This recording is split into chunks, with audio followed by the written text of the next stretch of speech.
So let's just start off telling me a little bit about the heritage of the business and how it all started. Yeah, well, Food Lovers Market started about 30 years ago, and they broke into departments, obviously bakery, fruit, and the biggest being fruit and veg.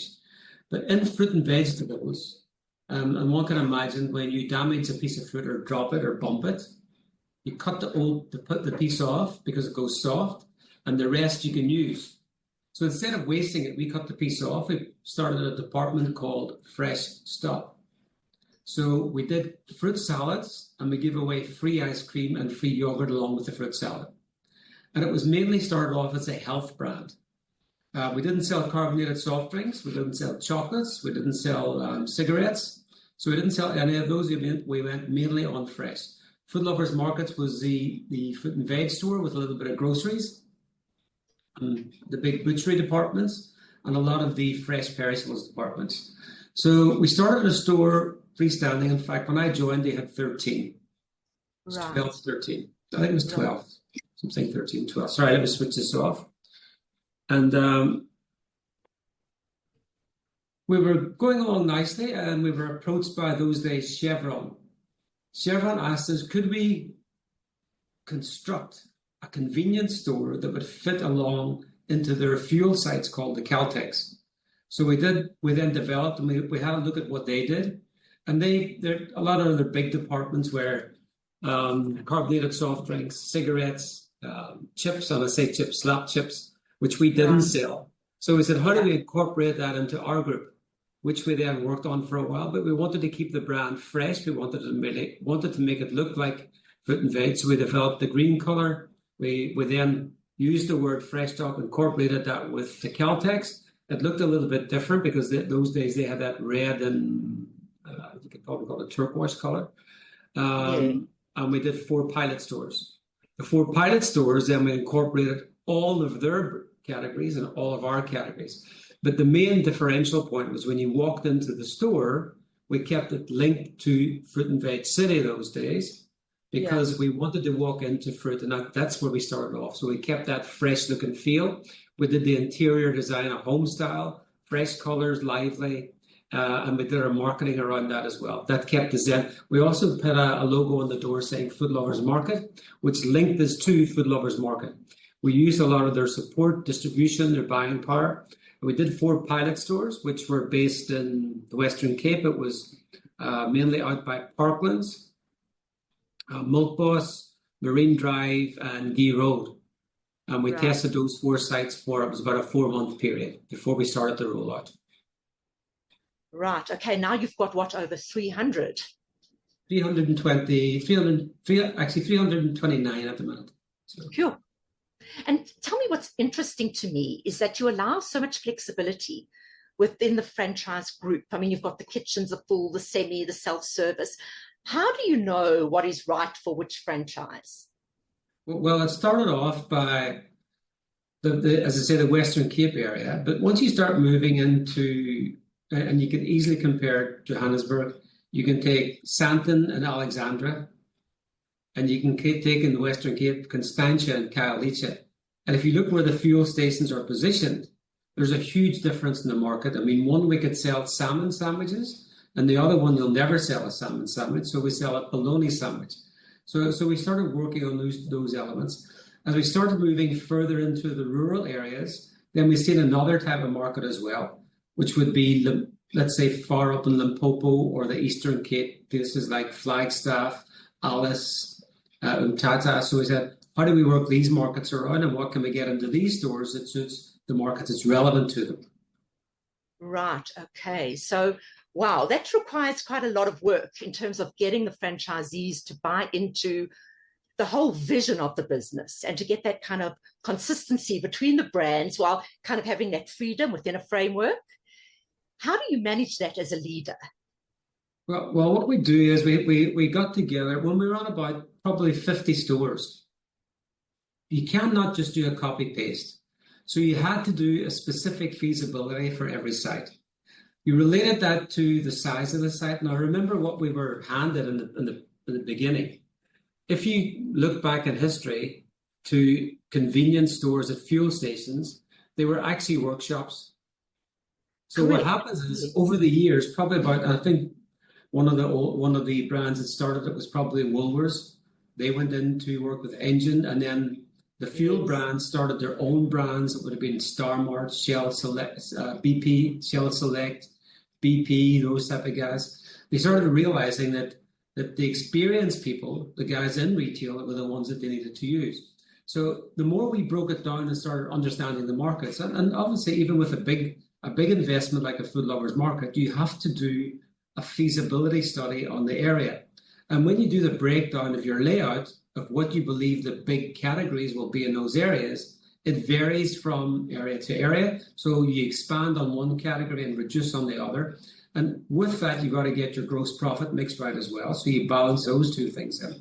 And then starting right at the beginning is, what is the capex of the store? What is it going to cost to spend? So whatever we had, we were given per site. Whether it was and our smallest store is a 38 square meter store, and our largest store is a 400 square meter store. So you've now got to work on those to say, okay, how do we get it to fit? That would go link along with the size of the forecourt and the volumes that they would sell. The volumes are related to number of feet coming to the forecourt, and then we would work that into a number of feet that we could possibly get coming into the C store. In the old days, it was an average number of about 3 to 1. So 3 cars in the forecourt, you would get 1 person in the C store.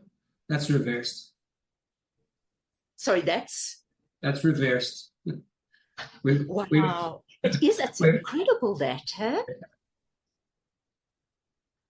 So now we get more people coming into the C store than what's on the... Yes. I heard actually someone speak at one of our Nedbank breakfasts. I think she's from the trade industry, and she did a huge survey on the industry. And she said what's leading people into the sites is stores like yours, which is a complete reversal of how it used to be. It's just an add-on service. Yeah. It's quite remarkable. And, your brand has just built over the years as well. And now you've got kind of that relationship with the Astrons, which has worked, I think, amazingly so far. I really take my hat off to you. You not only have a network of all these franchisees, but it's also managing the relationships with your partners in the industry. How do you do that as a leader? It requires quite a lot of work. Well, look, our vision is win-win situations, and that's what we've always in franchising. I mean, my background was way back to King Pie, and we've always had the principle of, if your retailer's not making money, how can you take a royalty? So you got to make a principle of what is your royalty, what do they pay you, what do you give them for that value, right? And how much training you build in. So we worked along with the fuel company, we worked along with the retailers, and we built what we call, in fact, most franchises have them, would be a franchise forum, right, where we discuss our strategies with them. We would then bring people from different areas and different backgrounds. As I say background, different, we call it COTs, which is right, class of trades. So you can have a property where the retailer owns a property or the fuel company owns a property. So there's a bit of a difference there. So you've got to then say, how do we make that work? What is the rental that's being paid? What's fair for the retailer? What is a fair royalty? So we built a model around that. Over the years, we looked at what could our differential be in convenience stores, and how do we continue increasing sales? If you're increasing your sales and you manage your GP, your gross profit, then you're increasing the profitability for the retailer. And that was part of our expansion, working along with retailers to say, how do we create differentials? How do we make ourselves a little bit different? And some of the big ones were where you would take a QSR, as an example, a KFC. Yeah. So if you wanted a KFC and a convenience store on your site, your convenience store would be your base, your KFC would be the big site, but it means building a property for the KFC, which could be anywhere between 5 and 10 bar. The capex would then also be high. So for the small stores that we have in the different regions, we could never have a KFC on every site. Yes. So we then said, how do we develop a brand that we can have internally inside the convenience store that would do what KFC does? So let's analyze that a little bit. So KFC's deep fried chicken. They've got their secret recipe of herbs and spices, but it's a deep fried chicken. You've got Nando's, which is a flame grilled chicken. So if I'm opening in, and this would be general, if I'm opening in Alexandra, I would put mainly a deep fried chicken. If I'm opening in Santon, I would put a flame grilled.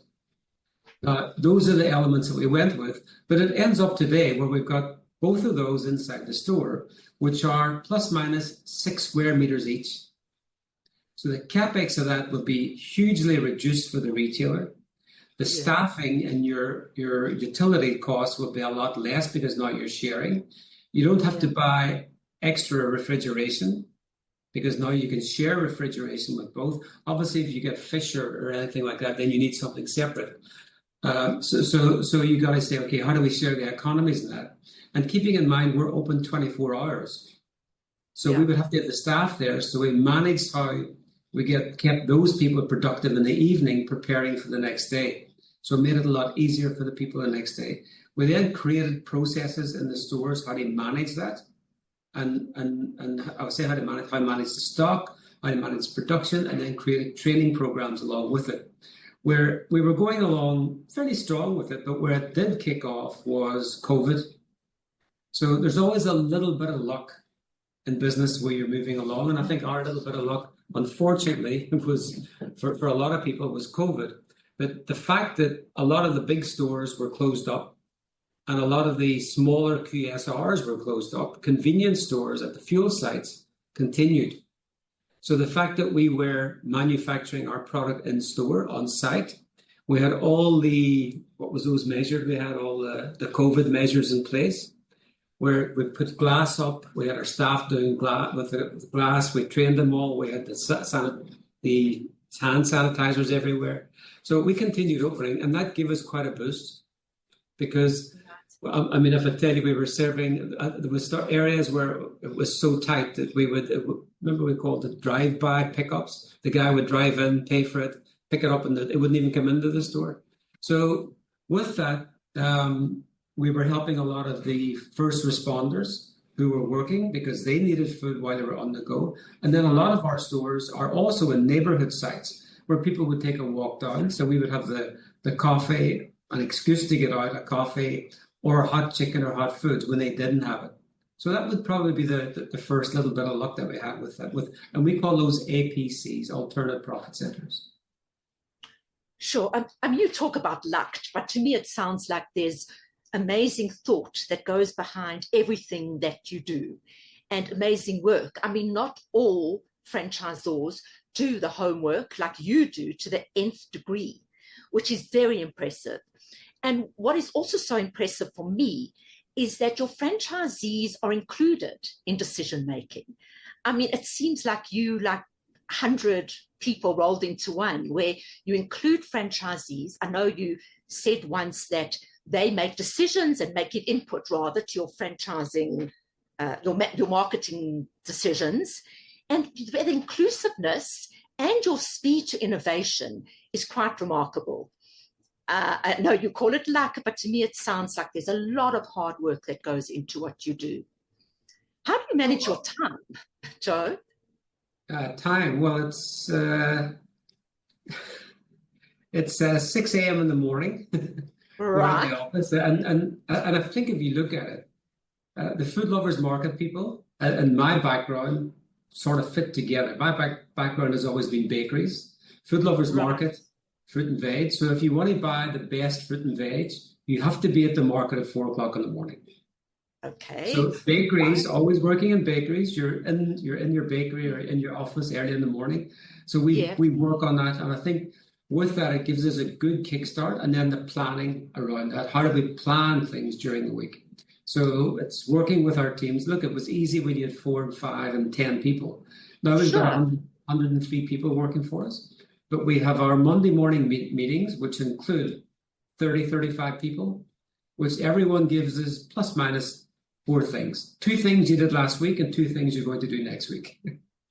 And let's tick them off and let's record. Along with that, we have our strategies and strategic drives. So for instance, if we've got a television advert coming up, we would plan it along with subcommittees to say, what are we planning to do? when we're planning to do it, what price we're going to out, is the margins correct? And it's not always a bed of roses because, picking products for 330 stores, you have Exactly. huge different markets, getting the right price. So we work on those and we get the guys to understand that some days you win, some days you lose. So you get the benefits and the roundabouts. And I think those planning and getting that and getting people to work along with us and making sure everyone focuses on the areas that they are responsible and accountable for, instead of varying into different areas. And we keep everyone in, I wouldn't say it in their blocks. We have guys that's skilled in different probably departments and categories, but their main category is what they're accountable for. So I think it's keeping people focused. Right, I hear you. And also I'm getting kind of a sense of your culture, which is, it sounds like you've got the very strong systems, but also the openness, the fact that you ask those questions, what do you want to achieve? It's an open-ended culture, which I suppose lends itself to the success of your business. Can I ask you this, though? Have there been any setbacks in your leadership, and how have you overcome that? Well, look, setbacks, you're always going to have setbacks, and I think that's your long-term planning.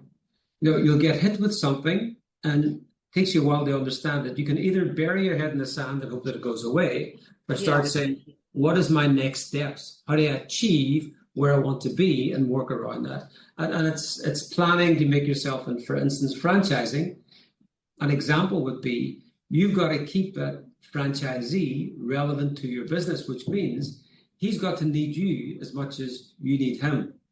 So the support structures that you give him, the planning that you give him, and making sure that you're whatever he's paying you on a monthly basis for the royalty, that he's getting value back for that. And as a group, we've got to continue with that. And it's going to be adding innovation all the time and making sure we come up with different ideas. And sometimes rejuvenating ideas, because we're in fast-moving consumer goods. We've now moved into quick-serve restaurants. We've QS, we call it QSR. One of the first innovations we had was coffee. I mean, if someone had told you 20 years ago that you'd be buying one of the best barista coffees out of a convenience store, I think you would have laughed. And I hear you on that. My favorite coffee. So there's the start. And then someone 10 years ago said that, do you believe that we're going to compete?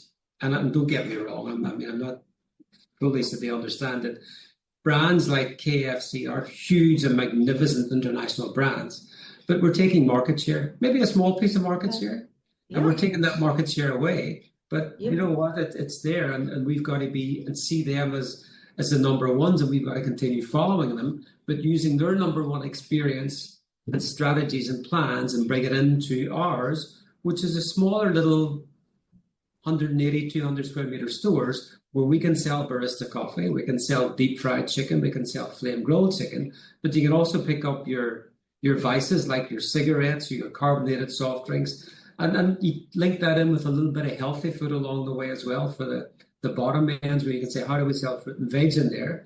With having a big brother in Food Lovers Market, we use their research and development, we use their buying power, so we use their structures and bring that into ours, because it's for any retail company, it's not easy to supply 330 stores who's buying small amounts and long distances and trying to keep some form of consistency. And your question earlier on was very relevant. How do we keep a form of consistency? So we say our consistency is our brand. What we look at, we'll advertise national. But when you get to a small community, no matter what background it is, we will have our products related to them so that when they come into our stores, they get something consistent in that store on a regular basis. Now, if they move from Alexandra to Sandton, yes, the range will be different. And part of our drive at the beginning was convenience stores had a terrible reputation of being outpriced. So when you bring in a Food Lovers Market pricing structure, you change that. Still takes a while to get it changed. And again, you've also got to say for your retailers, you can't force the guy in Sandton to sell and I'll give an example, they sell a sandwich at a 25% gross profit when he's paying part of his sales 25% of a sales, which is be towards a rental, with a rental in a different area will be a lot less. So we allow the guys a little bit of flexibility around that as well, and what we sell our basic lines for, so we don't keep them all exactly the same prices. And we've monitored what's happening overseas, and if you look at overseas, fuel stations, they can change their petrol price 5 times a day. So in the morning, they've got a specific price, 10 to 11, they've got a specific price. So we're saying we can do that as well, but I'm not saying we change it every day. If we're selling sandwiches in a different region, we sell it at that price. If we're selling it in another region, we sell it at that price. Unfortunately, with the economy today and inflation rates, you're moving your prices probably every 2 or 3 months. Yeah. And you must have very strong systems to allow for that kind of change and that variation to support that, and a strong vertically integrated model to get the distribution from A to B. If you look at the trucks on the highways now, it's not an easy task. Look, you have to use. We're now on a drive with artificial intelligence, and I mean those are the type of things that we see what's happening overseas, and we do a lot of comparisons. I'm part of the NACS Association, National Association of Convenience Stores. And in 2013, we won C-Store of the Year worldwide. So I was brought onto the board, and unfortunately, I'm still on that board. So we do our meetings once a year, sometimes twice a year. We obviously with Teams and Zoom, or we can do it quite easy. But they have their conferences in America, Europe, and Asia. And we take teams to Europe and take teams to America. We have a look and see what they're doing. We assess and we say, okay, that can work. We bring it back and we'll Africanize it. I mean, I'll give you a simple example, a Temptation Alley. Yeah. If you look at the Temptation Alleys in convenience stores, it sometimes takes up 25 to 30% of the floor space. But in the old days, your chocolate slabs and your count lines would have been in the aisles. Unfortunately, in the environment we're living in, a lot of those products would get stolen very easy. And someone would lift a box of slabs at a time and walk out the door. So we forced them to walk through a Temptation Alley. If I told you that our shrinkage dropped by almost 60% and our sales were increased by 10, 12%, purely by forcing people past the till point. Sure, that is remarkable. And those are innovations we brought in probably 15 years ago. And you see a lot of the guys now doing it as well. Don't get me wrong. I'm not saying we were the innovators of it, but we've seen it, we brought it, we adapted it, and made it work at a convenience store. So you have to go past the cashier. You have to face them. You have to see their eyes. So those are some of the small things that we did. Right. And I mean, I walk into one of your stores and it's so well designed to fit in everything that you do in such a small space, and to make it look so attractive and inviting is really remarkable. I think you guys are doing a superb job. Well, we're on a next drive now, so we're busy redesigning all the stores. Our agreement with Astron ended in April 2024. So a lot of the stores, the negotiations going up to that, there was a slowdown in store openings. So you'll see the 330 jumping quite a bit, but also with new designs coming out, because the stores are pretty tired at the moment. A lot of our stores are 10, 12 years old. And if you look at what Astron's done to their forecourt, they brought in this beautiful orange and purple, very, very bright colors, and making a difference, different to the normal fuel industry. So we're saying we've got to do something similar. We're busy with that at the moment. So. Okay, and I'm very impressed with how it looks at the moment. I'm looking forward to seeing a reinvention of that. So are you not, Astron is not going to continue the relationship with you? No, we've signed another 10-year agreement. So. Oh, okay. Sorry, I misunderstood you. Okay. Yeah, that's a wonderful, compatible relationship. And I mean, I saw that you went to a conference recently overseas, a fuel conference, where you picked up innovation and you shared and you networked. In Las Vegas, I think it was, that you mentioned. That was the NACS Association trip. Yes. So we went there, and they've got a trade show, which is 1,200 suppliers on the floor. They've also got 30 seminars that you can go to along with a motivational seminar every day. And you pick what you want to be involved in. If it's human relations, if it's finance, if it's retail, fast-moving consumer goods, if it's foods, if it's coffee, and you listen and talk along with the experts in the industry at that show. And what we also do a little bit of a road trip. So what we did there is, the show was in Las Vegas. Yeah. We took our achievers from last year. There was a group of 30 people. So the people who win awards with us internally, and our retailers and some of our suppliers came along. So we take them across, but what we do is head office, we do a road show. So what we did is we hired cars, we drove to LA, and we stopped at all the highway sites along the way. And you've seen the big traditional ones like Wawa, Terribles, Ritters, but then you also seen the Peggy Sue's, which are the little local brands and historic ones. So you see all what's happening there. And if you look at the size of some of those stores, I mean, the highway sites were like supermarkets. They're maybe 2,000 square meters. So that would be a supermarket in South Africa. Yes. But there was one forecourt that had 99 pumps on it. So if you look at that, you can imagine how big that is. And then the smaller ones.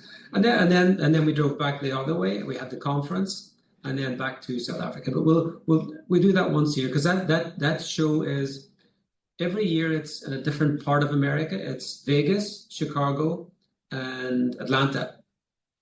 And you can pick up there. The European one is always around, obviously, Europe, but they do the big ones: London, Dublin, Berlin, those type of areas. So you pick up what's going on there. And at the minute, I'm not saying it because my background's Irish, is some of the best convenience stores in the world today are around Ireland.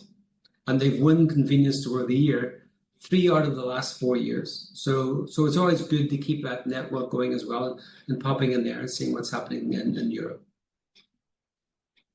Very impressive. You really keep on top of things, which is most admirable. And having said that, what would the advice you would give to aspiring franchisors, those starting out franchising a business? Look, my experience has always been, you have to live your business. And starting out as a franchisor, firstly, make sure you've got a model that works, that's profitable. And make sure that model can afford the royalties. You link your royalty to what you can support. And obviously it becomes in on numbers. If you've got 10 stores, what will the royalty be? If you've got 50 stores, what will the royalty income be? If you've got 100, and work those out. But then remember, your costs go up as well, because you could probably call it the detail and the support structure that your model needs. You've got to make sure that you have that to be able to support the retailers. And as things goes, and here's a great example. We had retailers that we said that thought they were retailers, but if you relate it to soccer and 4th division and 5th division soccer teams, that's where they were. After 3-4 years, they're now in the 1st division, the Premiership, and they can actually tell us what to do. So the more you support them at the beginning, the stronger they get, the less support you need to give them. Right. And the more they work with you. So 100%. So that's related to their on sale, but also most importantly is in their administration part of it.